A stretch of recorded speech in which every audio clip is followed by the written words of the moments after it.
you would see a lot of these qualities in, say, a ballerina, a good free climber, something of that nature. But when you look at the ballerina, what she has to do to achieve that poise of grace of movement, it's actually very injurious to the body, the way they do it. So when I saw Hatsumi moving around in the way he did, and when we questioned him and interviewed him about his exercise regime, and he said he didn't do press-ups, he didn't use weights, he said everything's in your walk. And that was in 1995, and it took a long time to understand what he meant by everything's in your walk, because you still have this concept that, well, that's in your walk, but this punch is not in your walk, this is from your shoulder, and this kicks from your leg, and what does he mean by everything's in your walk, and why doesn't he use weights? Why doesn't he work like a ballerina for hours and hours and hours? He just walks into the dojo, doesn't appear to warm up, stretches himself, puts his head on his knees, gets up, starts and says, okay, play. And that goes on for hours, and he just moves around, and that's because he's using these qualities. But so there's never any stress on the body, there's no attempt to work it out, there's no attempt to do anything in a repetitive way at the same time, everything done the same way. So in that way, there's no form to the techniques. The techniques are created out of the understanding of how they form, totally different way, and so each time they can be uniquely different, because that's how the body should be used, so that the neural pathways never become dormant. We need to move in many, many ways, and in 3 dimensions around all of our joint spheres, to maintain the integrity of proprioception. And most people don't move in any of those directions. How many times did you walk backwards today? How many times did you reach behind you today? You'd rather turn round.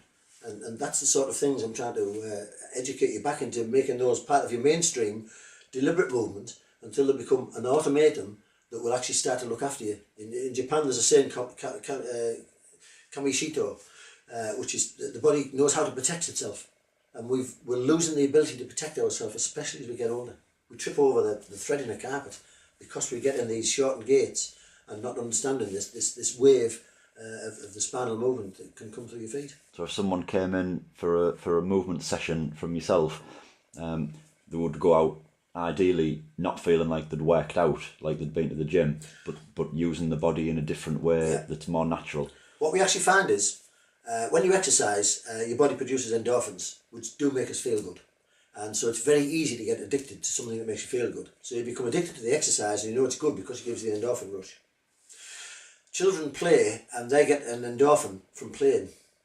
There's no other reward. So when a child rolls over, tumbles and moves about, it gets its endorphin play. And what we need to do is retain, and that's how he always says, understand what I've just shown you, okay, to whatever degree, okay, go play. Not practice, go play. Because he wants you to take back this precocious 3-year-old integration that we had as a baby, where we knew everything to have the potential to become the whole adult now. But we were still playing with curiosity. We were still playing with that, those sort of innate senses. Curiosity and wonder. So you see a child and you give it something new and it's wonderful.